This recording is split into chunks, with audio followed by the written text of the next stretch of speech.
Et il me disait, mais je comprends pas comment vous faites. Dans tout le groupe, personne, aucun des directeurs, personne n'a d'assistante. Je pense plutôt que c'est délirant de voir aujourd'hui certains SaaS qui ne se reposent pas forcément sur les effets de réseau, oser mettre un pricing à plusieurs milliers d'euros par mois par utilisation.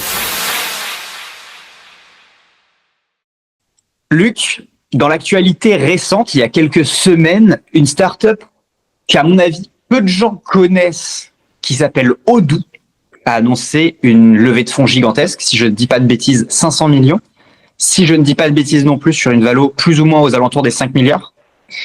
Levée de fonds qui a été faite pour faire essentiellement, voire uniquement du cash-out pour des employés et des investisseurs. Le fondateur a tweeté en disant que non, lui n'avait rien cash-out ou quasiment rien cash-out et qu'il restait toujours à la tête du truc. Est-ce que tu peux nous en dire plus sur cette boîte? Parce que cette boîte, elle est, d'après moi, elle représente vachement bien un truc qu'on a tendance à oublier. C'est des business qui sont pas hyper connus, dont on parle rarement, qui existent en fait depuis assez longtemps, qui sont pas, tu vois, nouveaux, sortis il y a 1 an ou il y a 2 ans, qui en fait cartonnent, mais cartonnent dans, entre guillemets, un peu dans l'ombre, jusqu'à ce qu'il y ait des articles comme ça qui paraissent, évidemment. Et je trouve que c'est hyper intéressant parce que ça donne aussi une autre vision du monde des startups, parce que c'est vraiment une startup, qui est, on n'a pas besoin d'être sur TechCrunch, on n'a pas besoin de faire des grosses levées de fonds dès le départ, on n'a pas besoin d'annoncer des gros noms hyper connus à notre board pendant les 3 premiers jours. Et pour autant, ça marche probablement mieux que 80% des startups qui étaient des licornes il y a quelques années. Est-ce que tu peux nous en dire plus sur cette boîte? Qu'est-ce qu'elle fait exactement? Et puis plus sur les détails du deal. Ouais, j'ai trouvé ça hyper intéressant, Odoo, parce que, bon, déjà, c'est une boîte belge. Je crois que c'est peut-être l'une des plus grosses boîtes, l'une des plus grosses startups belges d'ailleurs, l'une des plus grosses licornes belges. Ouais. FIA, ça a été lancé en 2005.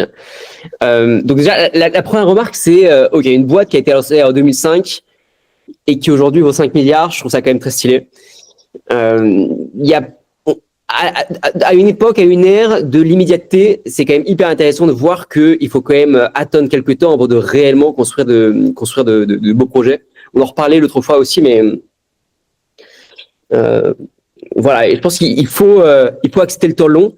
Et Odoo et son fondateur épousent totalement cette vision, donc c'est quelque chose qui est très sympathique. Alors Odoo, ils ont pas mal évolué. De base, je crois que ça s'appelait Tiny ERP, puis après Open ERP. Et après en 2014, ils ont changé le nom avec Odoo. Et ce que j'aime vraiment bien avec cette boîte, c'est que j'ai l'impression que ils sont l'archétype de ce qu'on va voir de plus en plus, notamment avec l'IA dans les prochaines années.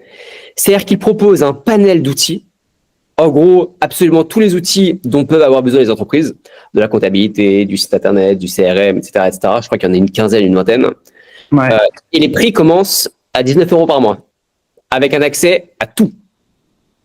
Là où certains produits qui font un seul truc proposent un premier accès à 99 € par mois. Et ça, je trouve ça assez extraordinaire. Et je trouve que c'est exactement ce vers quoi on va. Alors, Odoo n'est pas une boîte récente, donc ils n'ont pas surfé sur la vague d'IA pour amener cette proposition de valeur, mais je pense que c'est pas délirant. Je pense plutôt que c'est délirant de voir aujourd'hui certains SaaS qui ne se reposent pas forcément sur les effets de réseau ou alors sur la data qu'ils auraient rassemblée depuis plusieurs années, qui leur permet justement d'avoir des barrières à l'entrée très très fortes, oser mettre un pricing à plusieurs milliers d'euros par mois par utilisation. Et je pense que un Odoo à 19 € par mois par siège pour avoir accès à tout, c'est exactement ce qu'on va avoir dans les prochaines années. Donc ça, c'est peut-être un truc qu'on peut développer. C'est est-ce que finalement le futur du SaaS, c'est pas parce que à la fin de la journée, on aura quand même la flemme. Ça va pas être accessible à tout le monde de construire un futur website builder. Même si l'IA se développe bien, ça mettra quand même 24 heures, 48 heures, une semaine à produire avec l'IA si on veut vraiment quelque chose de bien rodé. Donc, je pense que c'est un bon deal de payer 19 € par mois pour avoir accès à tout ça. Je pense que l'IA ne va jamais remplacer pour le coup ce type de proposition de valeur. Par contre, ce type de proposition de valeur va faire énormément de mal à tous les autres SaaS qui aujourd'hui sont en place, qui proposent une tarification qui est absolument délirante. Alors moi, je suis entièrement d'accord avec toi. enfin, tu le sais aussi bien que moi, mais quand tu montes une boîte, quand tu montes une startup, tes coûts de SaaS et de logiciels sont délirants. Nous, là, on a fini les audits de la boîte et on s'est rendu compte, alors c'est des trucs IMO, mais on s'est rendu compte qu'il y avait il y avait des logiciels qu'on payait à l'année. Enfin, en gros, le prix du logiciel à l'année, c'était 2 salaires chargés. Donc, tu te dis, ok, ça devient n'importe quoi. Et certes, des logiciels importants, mais en fait, tu finis par reconsidérer le fait de le développer toi-même parce que deux devs, tu vois, ils finissent par y arriver. Certes, il y a 5, il y a 10 ans, il y avait une grosse question, tu vois, de barrière à l'entrée. Oui, c'était difficile de dev des trucs. Oui, c'était difficile de les maintenir, de les mettre en place, de les machins. Mais aujourd'hui, la barrière, elle s'abaisse petit à petit. Et Odoo, ce qu'ils ont fait de très bien, je pense, c'est de dire, la barrière s'abaisse, on abaisse le prix. On rend, dans tous les cas, le truc moins cher que la peine d'aller construire ce que vous êtes en train d'utiliser. Et en plus, là où ils sont très malins, c'est de donner accès à un super large panel de logiciels. Tu as dit qu'il y en avait une vingtaine, je me demande même si c'est pas plus que ça. En fait, avec un seul truc, tu as tout ce que tu veux. Parce que le problème, c'est que à un instant T, tu n'as peut-être pas besoin, tu vois, de logiciels d'emailing. Mais tu es très content de l'avoir si un jour tu en as besoin et que c'est déjà dans ton abonnement et que tu n'as pas besoin de rajouter quoi que ce soit. Et donc, en fait, Odoo te permet de te dire, OK, vas-y, j'ai à peu près tous les outils que je veux, je m'emmerde pas, je reste avec eux et go. Moi, j'avoue que je l'ai pas mis dans la boîte parce qu'on avait des outils legacy. Mais je me pose la question parfois, quand je vois qu'il y a des trucs qui nous coûtent super cher, je me dis, putain, si je remplace tout ça par un seul logiciel, j'ai qu'un seul truc à gérer pour toute la boîte, et si ça se trouve, je divise mes coûts par 2 ou par 3, ça s'entend complètement. Et quelque part, alors en période de crise évidemment, mais même dans n'importe quelle période, c'est un choix de chef d'entreprise complètement rationnel, quoi. Et c'est d'autant plus vrai que je prenais un verre encore hier avec un ami qui a une très belle boîte, dans la cybersécurité, et ils avaient eu la chance d'avoir comme client une autre licorne française, pour ne pas les citer, une des plus grosses licornes françaises. Donc ils étaient très fiers d'avoir cette boîte. Et là, au bout d'1 an, le CFO de la boîte les a contactés en leur disant, écoutez, voilà, aujourd'hui, on n'est toujours pas rentable, c'est un peu la merde, on est obligé de cut de les coûts. Et donc, ce qu'on va faire, c'est qu'on va développer votre solution en interne. Et ça rejoint un peu ce que je disais juste avant avec l'IA et ce que tu disais de manière très, très juste. Va y avoir de plus en plus cet arbitrage de, mais en fait, si je mets un tech full-time avec l'IA, combien est-ce que ça me coûte de développer le même outil pour lequel j'aurais pas besoin de payer quoi que ce soit plus tard? Pas grand-chose, de 1. Et de 2, et je pense que ça peut aussi ouvrir un autre débat, c'est est-ce que on n'est pas vraiment à l'ère des super apps aujourd'hui, des super SaaS, des super applications mobiles, des super ce que tu veux, avec des Twitter qui aujourd'hui possèdent Grok, avec donc son outil d'IA générative. Bientôt, il compte nous laisser envoyer des emails via Twitter aussi. Je sais pas si ça. Ouais, j'ai vu ça, j'ai suivi. Ouais. Des emails, on va bientôt pouvoir faire des paiements avec les SaaS comme Odoo qui font tout et rien. En France, il y a une personne qui s'appelle Aurélien Macker qui a créé System.io et qui est en train petit à petit de défoncer le marché du funnel builder / emailer / etc. Ça. Et c'est un concurrent de ClickFunnels pour les personnes qui connaissent ça. Et c'est en train d'absolument décoller. Et c'est toujours dans cette même idée de, en fait, les mecs, on va vous donner accès à tout un tas de panels, tout un tas d'outils pour que dalle. Et là où sur moi, quand je regarde le prix juste d'un outil d'emailing, quand tu dépasses les 10 000, 20 000, 30 000, 40 000 abonnés, c'est vite 100, 200, 300, 400 euros par mois. Juste un putain de tool d'emailing. Là où System.io, t'es capé à 99 euros par mois. Et encore, le premier plan est gratuit. Et tu as accès à tout en illimité, quel que soit ton nombre d'emails. Et là, c'est des no-brainers. À la fin de la journée, c'est des no-brainers. Et je ne comprends même pas comment toutes ces boîtes qui sont en place ne flippent pas et ne souhaitent pas s'adapter. Et à l'inverse, les personnes qui nous écoutent aussi doivent se dire qu'il y a peut-être pas mal d'opportunités à saisir, d'aller reproduire des features principales que les gens adorent sur des gros SaaS soit les proposer, donc d'aller coder en 1 semaine, 2 semaines à l'aide de l'IA, et ensuite, soit d'aller les proposer en paiement one shot, comme ce qu'ont pu faire certaines personnes avec Slack. Bah, vous payez une fois 100 € et vous avez accès à une messagerie d'entreprise en illimité avec les mêmes features que Slack. Soit avec un abonnement extrêmement faible et qui donne accès à tout un panel d'outils. Ah, mais c'est clair. De toute façon, moi, j'avais lu un truc. Et je crois que c'était Andreessen Horowitz dans leur podcast qui le disait. Et globalement, beaucoup de penseurs se mettent d'accord pour dire ça. C'est que l'IA et tout ce qui arrive avec est une technologie fondamentalement déflationniste. C'est-à-dire qu'elle emmène, en fait, le prix de toute l'économie numérique petit à petit vers zéro. Je m'explique. En gros, petit à petit, plus on avance, plus elle défonce évidemment les barrières à l'entrée.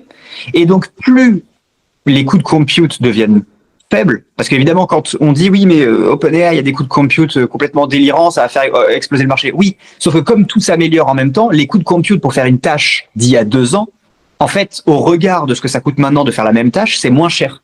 On a amélioré le truc.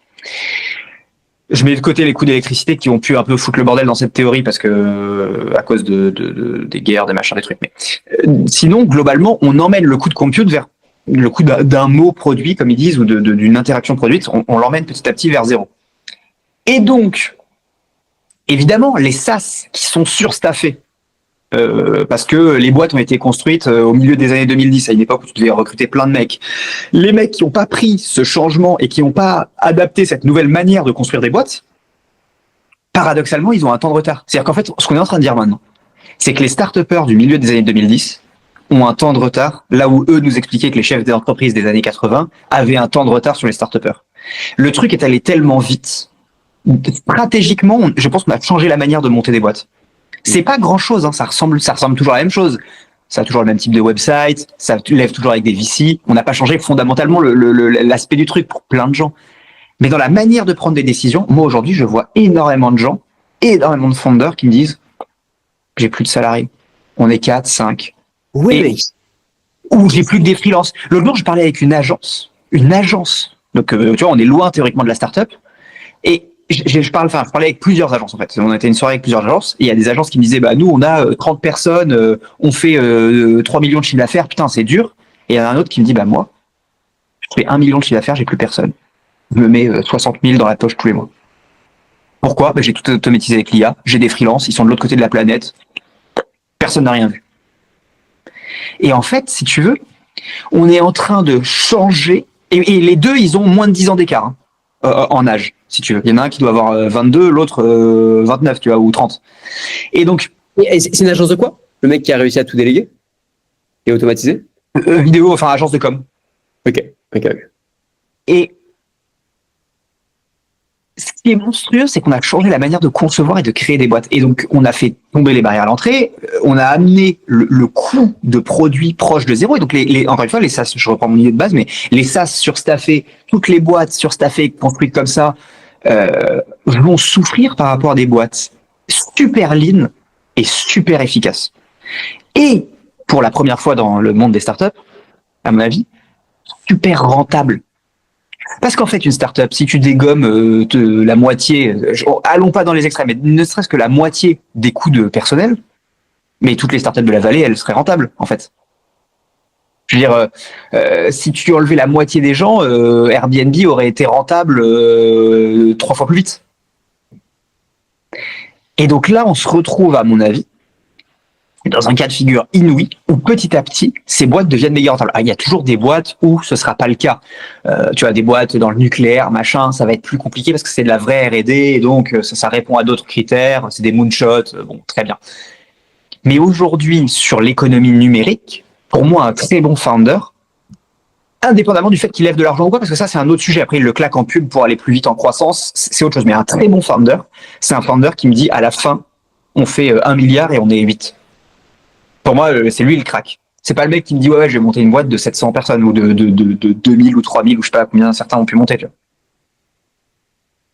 Et après, une fois qu'il est rentable, il les recrute pour faire des tâches annexes, bétonner le truc s'il y a besoin, avoir des commerciaux supplémentaires ou ne pas se faire emmerder par l'État parce que si tu fais 1 milliard à 7, au bout d'un moment, on va taper à ta porte en te demandant comment tu fais.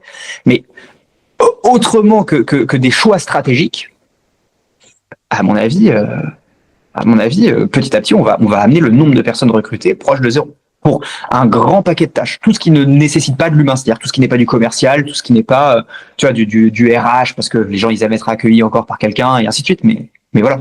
Tu sais que ça, c'est un vrai sujet. J'entends de plus en plus de fondateurs de belles boîtes qui me disent, honnêtement, je ne sais pas si en 2025, je vais continuer à recruter. Non pas qu'ils sont dans une situation financière difficile, mais uniquement parce qu'ils se disent, mais en fait, l'IA aujourd'hui fait mieux que, c'est notamment des boîtes tech d'ailleurs, fait mieux que mes devs rapidement. Est-ce que j'ai vraiment besoin de plus de devs ou j'ai besoin de juste plus d'IA au service de mes devs? Ouais, mais exactement. Exactement. Sauf que l'IA, en fait, quand tu mets ça au regard d'un salaire chargé et tout ça, mais c'est pas très cher. Ben non, c'est que dalle. C'est que dalle. Et même si tu as les plus gros plans où tu vas commencer à faire tourner tes serveurs pour faire des trucs compliqués et tout ça, même ça, c'est pas très cher. Et en plus, il y a un dernier point, c'est que s'il y a demain, tu te dis, oh là, j'ai fait fausse route, je coupe, bah, l'IA, elle va pas se plaindre. Elle va pas te dire, ah oui, mais attends, il y avait mois de préavis, machin, mais non, il y a pas de ça. Tu cut, voilà, fin d'histoire. Attends encore, hein, ça se trouve, il va y avoir des syndicats IA qui vont se créer d'ici 10 ans. On sait pas comment ça va être. Peut-être tu peux avoir Microsoft qui te casse les couilles en disant, oui, mais dans le contrat, t'as pas vu que t'avais un préavis de 3 mois, mais bon, bref. Mais tu auras toujours moins de problèmes qu'avec quelqu'un. Et, alors, je sais pas à quel point ce truc-là va être vrai à très très grande échelle, mais ce que je sais, c'est que dans beaucoup de boîtes soft, tech, SaaS, petite app, tu vois, ou fonction backup comme nous on peut en avoir dans notre boîte, c'est un truc qui marche déjà très bien et qui est très efficace. Et est-ce que toi, tu te poses la question de est-ce que j'ai vraiment besoin de recruter pour faire un x10 ou est-ce que finalement j'ai juste besoin de mettre plus d'IA? Est-ce que c'est vraiment une question en interne? Est-ce que tu as vraiment demandé à tes employés en interne de presque arriver à se remplacer avec de l'IA? Est-ce que vous avez réellement réussi à implémenter ça dans votre activité ou pas? Oui, on a réussi à implémenter des trucs. Alors pareil, nous, tu sais, c'est ce qui est important, c'est pas fait, c'est jamais fait du jour au lendemain parce que nous, il y a quand même du legacy maintenant. Vu le temps depuis lequel on existe et vu les volumes et vu le nombre de personnes qu'on a, il y a beaucoup de legacy. Par contre, sur plusieurs, on va dire business units, on a réussi à automatiser énormément de choses. Okay. Énormément de choses. On a réussi à déléguer énormément de choses. On a réussi à grossir en recrutant moins que la concurrence ou que des personnes à poste égal. Quand on fait des rachats ou des reprises, en règle générale, on arrive à reprendre, on arrive à ne reprendre qu'une petite partie des charges. Il y a des trucs, encore une fois, qui sont liés à du légal, donc on peut pas le bouger, mais qu'une petite partie des charges, on se rend compte que même s'il y a des gens qui, au moment où on rachète, ne viennent pas dans la nouvelle entité, eh bien, on n'a pas moins de chiffre d'affaires. Donc, oui, clairement. Oui, clairement. Et en plus, je pense qu'on n'est pas le meilleur exemple au monde. Parce que, encore une fois, nous, quand il faut checker un chantier, il faut quand même qu'à un moment, il y ait quelqu'un qui aille sur place pour checker le truc.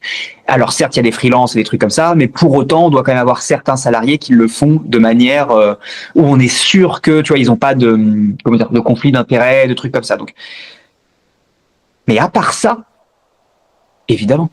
Okay. Évidemment.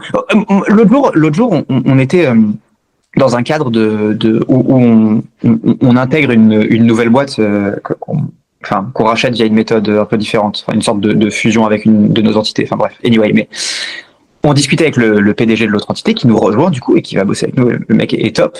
Et il disait mais je comprends pas comment vous faites. Dans tout le groupe, personne, aucun des directeurs, personne n'a d'assistante. Alors tout à fait vrai, il y a une assistante dans tout le groupe, mais pour des sujets juridiques en particulier, mais à part ça, personne n'a d'assistant ou d'assistante.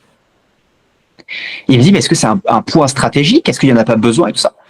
Et je lui dis, déjà, moi, je voulais que chacun connaisse assez bien ses dossiers avant qu'on commence à faire avant de déléguer, parce qu'on joue quand même avec l'argent des gens sur plein de sujets, donc il faut savoir ce qu'on fait, et voilà. Mais surtout, on n'en a pas besoin. Quasiment tout ce qu'on fait est automatisé d'un point de vue administratif. Ouais, on prendrait quelqu'un qui ferait gagner 20 minutes par jour, tu vois. Oh, tu vois, le gain, il est plus énorme, quoi. Et donc ça, on voit déjà des vraies grosses améliorations. Mais attends que les grosses boîtes s'y mettent. tu vois, si un jour, et ça je sais pas comment ils vont s'y mettre, ça va être compliqué socialement parlant, mais imagine-toi une grosse boîte, une grosse industrie ou un Stellantis ou je ne sais quoi, s'y mettre et vraiment dégraisser tout le mammouth administratif. Et je pense que ce serait des dizaines ou des centaines de millions d'euros économisés à la fin de l'année. Et pas mal de personnes licenciées aussi. Alors oui, ça c'est la contrepartie. Mais tu vois, c'est bon là on dérive totalement par rapport à Odoo, mais je trouve que le sujet est passionnant. Il y a une vidéo que j'ai partagée au sein du réseau privé hier où on voit une voiture Waymo. Je sais pas si tu l'as vu. Esquiver in extremis une femme qui tombe de sa trottinette électrique, mais à une demi-seconde près. Ouais. Et c'est fabuleux de se rendre compte à quel point l'IA arrive maintenant à avoir des meilleurs réflexes que l'humain. Je pense que la majorité des humains n'aura pas réussi à esquiver ça. Ça va être impossible. Clairement. Et quand tu vois ce genre de choses-là, tu n'imagines pas un monde où on ne préférerait pas utiliser des Waymo utiliser des Waymo que les taxis. Enfin, c'est impossible. Et ça, pour l'IA de manière générale, c'est ça. Le constat est à peu près similaire. Hein. Ouais. Et je pense que les gens se rendent pas compte. J'aimerais bien qu'on puisse vraiment avoir limite un épisode complet dessus, presque philosophique, limite faire venir un spécialiste pour comprendre la place de l'homme d'ici 20, 30, 40 ans, si on part du principe que les sociétés acceptent le fait que oui, l'IA peut faire mieux que nous et que oui, du coup, eh bien, on n'utilise plus forcément les humains pour la majorité des tâches. Mais alors, mon point de vue là-dessus, oui, déjà, alors ce que je voulais dire, c'est que je pense que les gens ne se rendent pas compte qu'on est vraiment à l'orée d'une très très grande révolution technologique. Ça, je pense que là, on est au pied de la montagne et on se rend pas compte à quel point elle est haute. Parce que, très honnêtement, depuis 2 ans, ça avance chaque semaine. Alors oui, il y a des choses où on se dit, bah oui, mais ChatGPT, ça existait il y a 2 ans. Sur les 2 dernières années, il s'est amélioré, mais ça change pas. Ouais, mais il y a du Waymo, tu vois. Il y a des voitures, ça se prépare en fait, ça se construit petit à petit. Je pense que c'est en train de préparer vraiment à grande échelle cette future phase. Honnêtement que là, je pressens. Peut-être que je peux me tromper, mais je pense qu'on va commencer à voir vraiment sur 2025, 2026, 2027 des grosses innovations. Second sujet. Ce que on appelle les tâches, à mon avis, que les humains réalisent, c'est une construction sociale, mec. On s'est dit, ouais, c'est aux humains de faire tel truc. Mais demain, j'ai aucun doute sur le fait qu'on trouvera de nouvelles tâches à réaliser qui seront peut-être plus humaines, entre guillemets, plus intéressantes, si on arrive à déléguer aux machines tout un ensemble de trucs qu'on n'a pas vraiment envie de faire. Enfin, je veux dire, quel est l'intérêt ? Je pense que tu connais aussi bien que moi, et il suffit de connaître une dizaine de personnes pour s'en rendre compte.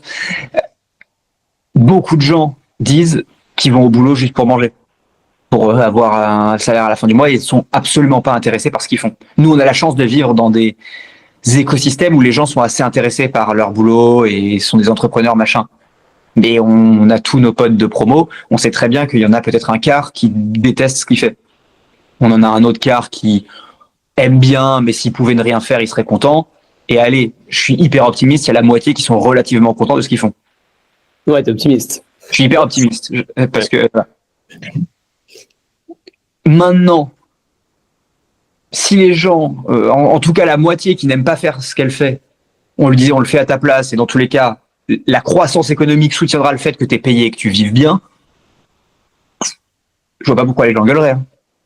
Je vois pas où est le problème. Et si demain ils se mettent à devenir artistes, créateurs, entrepreneurs, qu'ils inventent des trucs, et ben ça veut dire qu'on aura la matière grise de centaines de milliers, voire de millions de mecs supplémentaires pour en fait, construire des choses qui font sens. C'est ça la problématique, c'est que même les métiers artistiques, je sais pas s'ils vont vraiment pouvoir. Alors, ils vont pas être remplacés. Mais le temps d'attention, à la fin de la journée, on a un temps d'attention limité sur les musiques qu'on regarde, sur les peintures qu'on regarde, ce genre de choses.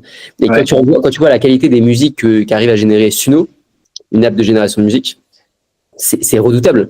Enfin, je veux dire, moi, plein de fois, j'ai écouté une musique de Suno en ne sachant pas que c'était une musique de Suno. Les maisons de disques, on peut en reparler, sont au branle-bas de combat devant ce genre de choses et ils sont à la ramasse. Ils ne comprennent pas. La majorité des personnes qui bossent dans les maisons de disques n'utilisent pas ce type d'outil. Mais c'est clair. Et donc, même cette puissance créatrice, combien de temps est-ce qu'elle va rester le monopole de l'humain? C'est une excellente question. Après, là, j'ai cité un truc artistique, mais ça pourrait très bien être t'occuper de ta famille, tu vois. Passer du temps avec les gens que t'aimes. Parce que aujourd'hui, on considère ça comme une tâche, tu vois, ça c'est abusé. Si on réfléchit vraiment, si on creuse dans le truc, et qu'on se dit, aujourd'hui, le système économique nous a fait passer la tâche comme s'occuper de sa famille comme une tâche personnelle, c'est-à-dire une tâche secondaire que tu n'es pas obligé de faire. Ton salaire n'en dépend pas, t'es pas obligé d'être une bonne personne, t'es pas obligé d'être un bon père, une bonne mère, enfin tu vois. Or, est-ce que le plus important, c'est peut-être pas ça? Et ça, une machine alors, peut répondre à des questions à ta place, mais a priori, ton gamin ou ta femme, il veut quelqu'un qu'il aime. Est-ce que, enfin, je vais faire un truc de hippie, mais est-ce que le seul truc que tu peux pas changer chez l'homme, c'est pas l'amour, tu vois? En fait, tout ça, je suis très d'accord, mais ça pose quand même une sacrée question qui est celle de l'échelle sociale. Là, tu décris quand même un monde, mec, où tout le monde est au même niveau, et c'est cool, c'est une bonne chose, mais où il y a, et qui dit tout le monde est au même niveau, dit forcément qu'il y a des personnes qui sont au-dessus, mais que les personnes au-dessus deviennent indétrônables. Parce que c'est eux qui ont possédé les entreprises qui vont permettre de remplacer absolument tous les tafs, c'est eux qui vont avoir accès à la data, et donc là, tu décris un monde dans lequel tout le monde est heureux, mais à leur place. Et où l'échelle sociale n'existe plus, parce que finalement, plus aucune innovation ne sera réellement innovation, parce que tout pourra être copié en 2 secondes de la part avec l'IA, ou aucune création pourra vraiment sortir de l'eau, parce qu'en 2 secondes, une IA pourra faire 36 fois mieux. Donc, pourquoi pas, mais est-ce que ça risque pas aussi de atrophier finalement le système cérébral humain? Ouais, non, mais c'est clair. En fait, quand tu pousses le truc à la fin, tu te rends compte que c'est pas cool. L'extrême communisme et l'extrême capitalisme, c'est le même point d'arrivée. Ah oui, c'est pas mal. Mais trop ça. Tu vois ce que je veux dire? J'en sais rien, mais avec l'IA, en fait, tu te rends compte que quand tu vides de la quête de croissance, quand tu vides de la quête de croissance et d'argent, mais de statut, de pouvoir, de tout ce que tu veux, tu vides tout ça et tu dis, bah, l'IA le fait à notre place, machin. Tu n'as plus de différence. Parce que si tu vides tout ça, quelque part, et que de toute manière, tu as de quoi répondre à tes besoins, parce que c'est, en gros, il y a une méga taxe sur les robots et fin de l'histoire. En fait, la valeur argent, il y en a plus, puisque tu as ce que tu veux. Aujourd'hui, ce qui est entre toi et la valeur argent, c'est le fait de ce que tu veux faire. Moi, souvent, je dis toujours, quand je négocie avec quelqu'un, j'essaie toujours de comprendre quel est son horizon. Est-ce que son horizon, c'est vivre sans se poser de questions à la fin du mois? Est-ce que son horizon, c'est acheter une Lamborghini? Ou est-ce que son horizon, c'est changer le monde? Et auquel cas, dans ces 3 échelles-là, il doit y avoir des milliards d'échelles. Le mec a des besoins en argent différents. Tant que c'est pour toi, en fait, tu peux t'arranger, tu vois. Même si tu veux un yacht, enfin, moi, un yacht, j'exagère un poil, mais tu veux une grosse baraque et une grosse maison, bon, il suffit d'être bien payé, d'être un peu malin sur les emprunts bancaires, machin, tu vas te démerder. Si ce que tu veux, c'est monter une boîte qui change le monde, quelque part, tu as besoin, même si c'est pas ton argent que tu le fais passer par des sociétés et tout ce que tu veux, mais tu as besoin de centaines de millions, de milliards et ainsi de suite. Et de plein d'autres trucs. Bon, bref. Donc, c'est l'horizon, c'est ce que j'appelle l'horizon des gens. Si demain t'enlèves cet horizon aux gens et que de toute manière on vit au paradis sous IA, en gros, un paradis artificiel, tu vois, mec, le communisme, tout le monde est au même niveau, ou l'extrême capitalisme, c'est-à-dire tout le monde a atteint le but de calme et de ressources dont il a besoin pour vivre tranquillou jusqu'à la fin de ses jours, sont la même chose, sont la même réalité en tout cas. Qu'après les philosophies soient différentes, c'est un autre sujet, mais la réalité du jour, le format de la vie sera le même. Bon, il y a peut-être des blind spots partout dans ce que je dis, mais je trouvais la réflexion intéressante. Je sais pas comment on est passé de on est passé de Odoo, puisque Odoo, quelque part, pour revenir quand même sur le sujet de base, Odoo, quelque part, utilise cette théorie du plus on avance, plus tout est accessible. Et en fait, si tu veux, ramène vers zéro les coûts de logiciel et permet à n'importe qui d'avoir une partie du gâteau, là où avant c'était extrêmement compliqué. Enfin, je te prends Salesforce qui coûte mais un bras. C'est-à-dire que si tu veux lancer une entreprise dans laquelle tu aurais besoin, alors c'est plus le cas aujourd'hui, je pense, mais à un moment tu aurais eu besoin de Salesforce, il n'y avait que Salesforce pour répondre à ta problématique. Mais c'est ne serait-ce que acheter Salesforce pour un entrepreneur qui démarre, c'est une barrière à l'entrée. HubSpot aussi, ouais, tout ça, c'est des... Ouais, HubSpot. Nous, à une époque, on avait HubSpot, on le payait, mais je sais plus, c'était délirant. Et HubSpot était déjà beaucoup moins cher que Salesforce. Ok, bon bah hyper intéressant, on passe aux actus. Allez, c'est parti. Alors première actu intéressante, c'est les Apple qui a partagé le top 2024 des applications mobiles téléchargées et ça nous indique pas mal de choses sur l'état actuel du marché de la tech. Déjà, on se rend compte que l'application numéro 1, c'est Temu.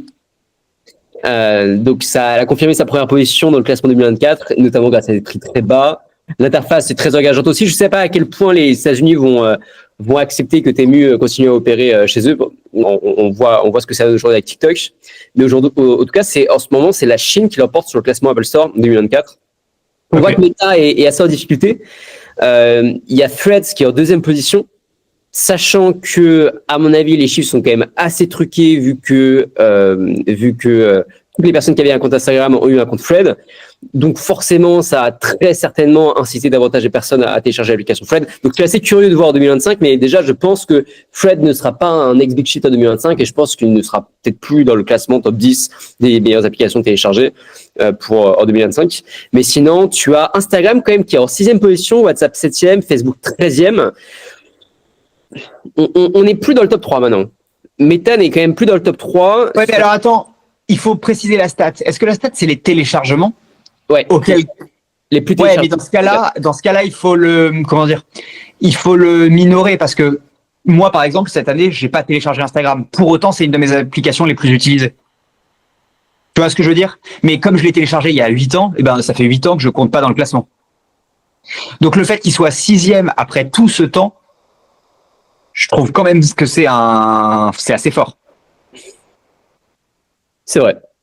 Tu vois ce que je veux dire? C'est-à-dire que et Facebook existe. Enfin, tu vois, moi Facebook, j'ai pas envie de dire de conneries, mais depuis 15 ans peut-être. En fait, surtout la data intéressante, c'est à quel point ils arrivent à attirer de nouveaux entrants. Parce que à la fin de la journée, il y a quand même des nouvelles générations qui arrivent, et à quel point ces applications sont séduisantes vis-à-vis de ces nouvelles générations. Ouais, mais c'est ce que je dis. 6e qui repose sur juste, tu vois, 1 an de nouvelle génération. Ouais. Pour un truc qui est déjà massivement répandu, je trouve ça pas mal. C'est vrai. Ouais, pas faux. Je trouve ça pas mal du tout. Pas faux. Ensuite, tu as ChatGPT dans le top 5. Ouais. Qui est au 4e rang et qui bat d'ailleurs Google Search, qui est 5e. Donc là encore, ça pouvait illustrer en effet la montée des applications IA face aux applications traditionnelles, mais tu as raison, Google Search existe quand même depuis plus longtemps. Ouais. T'as Perplexity quelque part? Non, je trouve pas Perplexity là. Je sais pas s'ils ont une app. Je l'ai jamais utilisé sur mon téléphone Perplexity, donc je sais même pas s'ils ont une app, pour te dire. Tu as Telegram en 14e position, 15e Snap. Ouais. Spotify 17, McDonald's, je savais même pas qu'ils avaient une application McDonald's, ils sont en 20e. Ah, j'en fais partie parce que je me suis rendu compte qu'il y avait une application McDonald's pour commander plus vite qu'avec Uber Eats. Ok. Et sans frais de livraison. Donc je te confirme qu'il y a une application que j'ai téléchargée cette année. Ok. Intéressant, je vois ça. Et après, dans les apps payantes, c'est que des apps que je connais pas pour être honnête. Tu as Shadow Rocket. Et après, ça a des applications. En fait, ça va être aussi intéressant de se demander les meilleures applications payantes. Tu vas avoir des applications payantes type game, type jeu de cartes. Donc ça marche pas trop mal. Ouais. Ou alors type, ok, on va faire pousser un... Il y a Forest, d'ailleurs, l'application de productivité où il faut faire pousser un arbre. Ouais. Mais après, je connais aucune autre, pour être honnête. Tu as une application pour manager son temps. Ok. Voilà. Je sais pas si tu veux rebondir dessus. Non, bah, moi j'avais juste ce que je t'ai dit avant à dire, mais non, mais c'est hyper intéressant. Ça prouve quand même que tu vois les réseaux sociaux, ça reste. Enfin, tu vois, tu prends tout le classement, ils sont quand même toujours tous dedans. Ça reste quand même la grosse force de croissance. Et après, toutes les apps de commerce en ligne, et moins c'est cher, plus ça marche, quoi. Ouais. D'où Temu. Tu vas avoir l'app Amazon dans le top 20 ou 30, non? Ouais, je veux dire ça de suite. Même si, pareil, même truc, elle est déjà massivement téléchargée, Ouais. mais C'est le dernier, ouais. Juste après McDonald's. ouais, ben voilà. Ok, nouvelle actu, le ban de TikTok qui commence à se confirmer pour début janvier. Et t'as les Américains qui ont demandé à l'Apple Store et à Google Play de se préparer à bannir l'application des stores. Donc ça se confirme, à voir comment ça va évoluer cette histoire. Et c'est dommage parce que c'est à une époque en plus où TikTok fait des chiffres records sur le shopping. Ils sont en train, je crois qu'ils ont battu Shein en termes de nombre de ventes. Donc assez fou. Et en termes d'applications qui peuvent prendre les parts de marché, je pense que YouTube va pas trop réussir à se positionner. Instagram forcément lorgne vachement sur ces parts de marché là, mais moi je crois beaucoup à Snapchat qui est en train de revenir. Je pensais que l'application était morte, alors que les derniers chiffres sont assez remarquables, plus de 900 millions d'utilisateurs. On a une croissance de l'engagement sur l'application, on a de plus en plus de marques qui l'utilisent, on a de plus en plus d'utilisateurs aussi qui utilisent la version, les features de réalité virtuelle et de réalité augmentée, notamment pour tester du maquillage, pour tester les tenues, et ça permet de créer un vrai engagement entre les utilisateurs et les marques. Je pense que Snapchat a un rôle à jouer là-dedans. Ouais, moi j'ai toujours cru que Snapchat était mort. J'ai toujours été un grand défenseur de Snapchat. C'est vraiment pour moi le parent pauvre des réseaux sociaux. C'est celui où, tu vois, j'ai jamais acheté d'action Snapchat. J'ai toujours considéré que fallait pas y toucher. Tu vois, en termes d'investissement, et j'ai toujours considéré que c'était le moins intéressant de tous. Et force est de constater non seulement ils survivent déjà, ce sur quoi j'aurais pas forcément parié. Enfin, je pensais qu'ils allaient être rachetés ou un truc du genre, tu vois. Et puis ils sont toujours plus ou moins, tu vois, en croissance et puis en amélioration. Je sais pas. Je finis par me dire que j'ai probablement tort, tu vois. Ouais. Ah. Okay, il n'y a pas plus d'analyse que ça, mais à part que je pense que je vais finir par avoir tort. Très tort. Et dernière actu, en bref, peut-être que tu veux rebondir dessus. Tu n'as pas pu passer à côté de ça. Sarah Knafo, Ouais. du coup de chez Reconquête, qui vient de faire l'éloge du Bitcoin. Alors c'était un gros coup de com' au sens où elle a même donc elle a fait plus de 2 millions de vues sur Twitter sur la vidéo où elle présente son éloge du Bitcoin, mais en plus elle a traduit via IA son discours en anglais. Et après tu as des gros influenceurs américains qui ont partagé, qui ont retweeté. Et tu as même d'ailleurs le Bukele qui a retweeté son post. Donc ça a fait pas mal de bruit sur la scène internationale. Est-ce que tu veux rebondir dessus? Écoute, oui, je sais pas à quel point cette info est intéressante, mais ce qui est sûr, c'est que, et on en a parlé plusieurs fois, la vague on va pousser le côté techno-libéral partout dans le monde est en train de se déployer. Hein. Et donc, il s'avère que c'est elle qui a, à mon avis, parfaitement compris l'enjeu et le prend en main. Et je pense que ça va être, pour les prochaines élections, peu importe la forme de l'élection, mais un des grands enjeux. Et on le sait, et Trump et Elon ont joué dessus aux États-Unis, ils ont gagné, c'est bon. Maintenant, on va le voir à mon avis à peu près partout.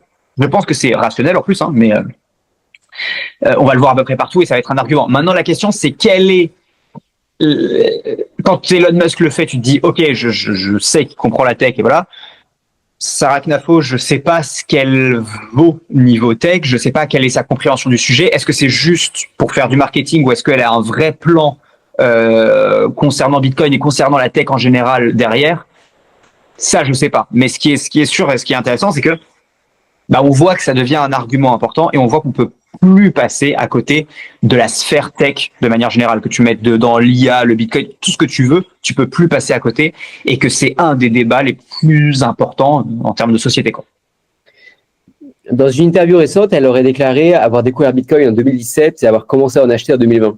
D'ailleurs, c'est une théorie ça qui a été pas mal partagée, c'est de dire qu'en fait, de plus en plus, Bitcoin va être démocratisé parce que de plus en plus d'hommes politiques vont avoir du Bitcoin. Et donc, ils auront tout intérêt à faire en sorte que ce soit démocratisé. Bon, c'est peut-être le cas de Sarah. C'est possible. Trump, c'est peut-être le cas de pas mal de personnes. C'est possible. Je sais pas. Oui, forcément, il y a toujours des intérêts croisés, machin. Pour autant, bon, il y avait des intérêts croisés sur d'autres trucs avant. Tu vois, on changera pas ça. Hein. Mais c'est pas un mal pour moi. Hein. C'est au contraire, je trouve ça hyper intéressant d'avoir des hommes politiques et des femmes politiques qui mettent une petite pièce juste pour comprendre. De toute façon, c'est compliqué à réellement appréhender cet écosystème tant qu'on n'a pas à minima mis de l'argent dedans et au mieux perdre de l'argent. Quoi. Généralement, plus on perd de l'écosystème, plus on comprend. Donc, je pense que c'est une bonne chose qu'elle ait pu investir un peu. Ouais. Ok. Et ça fait pas mal de remous, hein, pas mal de remous et bizarrement aussi pas mal de remous au sein de l'écosystème Bitcoin maximaliste. Et je trouve ça assez dommage parce que mon point de vue, c'est que on est très critique envers les hommes et les femmes politiques qui ne comprennent rien à l'écosystème et qui crachent sur l'écosystème depuis des années. Donc on est très critique, c'est pas bien, ils disent ça avec nos impôts, blablabla. Et lorsque pour la première fois on a une prise de position extrêmement claire, on s'en fout de son bord politique à la limite. C'est une personne qui est une décideuse, qui a un pouvoir décisionnel, qui se positionne de manière claire sur ce sujet. Et je pense qu'on devrait peut-être pas l'applaudir, mais lui donner un peu de force sur cette idée-là, ne serait-ce que pour donner des idées à d'autres hommes politiques pour se saisir du sujet. Et que ça ne devienne pas un truc tabou, au contraire. Il faut leur montrer qu'il y a un engouement et que plus il y a de personnes qui vont défendre cette position, plus peut-être ils vont pouvoir séduire des électeurs. Je suis d'accord avec toi. Moi, je pense que c'est un topic qui doit être. Alors là, il s'avère que c'est elle qui a commencé. C'est un topic qui doit être largement discuté et c'est un topic qui doit être largement entre guillemets adopté. Qu'après, il y a des mecs qui soient contre. Bon, c'est la vie. Il y aura ça avec tous les actifs et toutes choses. Mais je suis d'accord avec toi. Alors, j'ai pas vu moi trop le clash. C'est quoi ? Il y a des Bitcoin maximalistes qui, de par son bord politique, se sont opposés. Enfin, en fait, ça crie parce que elle est de droite. Elle dit mais c'est une récupération politique, elle y connaît rien, mais c'est une fasciste quoi qu'il arrive, le discours. Ouais, mais oui. Alors potentiellement, mais c'est un autre sujet, tu vois. Pour moi, c'est deux sujets qui doivent. Enfin, comment dire ? Je pense que là où elle a raison sur un point, c'est qu'on devrait réfléchir, nous, Français, à potentiellement avoir une partie de nos investissements et de permettre aux Français d'être plus proches du Bitcoin, d'investir, de trader, de construire des trucs avec, enfin peu importe de l'écosystème crypto au sens large. Ça pour moi c'est plutôt un truc pragmatique et je suis assez d'accord avec elle. Après le reste de son bord politique c'est un autre sujet, ça on verra tu vois dans quelques années si elle se présente, est-ce qu'elle est élue ou pas, c'est un autre débat sur ces autres idées. Mais dans le cadre de cette déclaration, moi, je trouve que c'est bien, je suis assez d'accord avec toi, je trouve que c'est bien que des gens prennent position positivement pour ce sujet. Je pense que c'est important. Ok. Bon, écoute, c'est tout. Ouais. Prochaine session, ce sera la semaine prochaine. On sera en plein pendant les fêtes.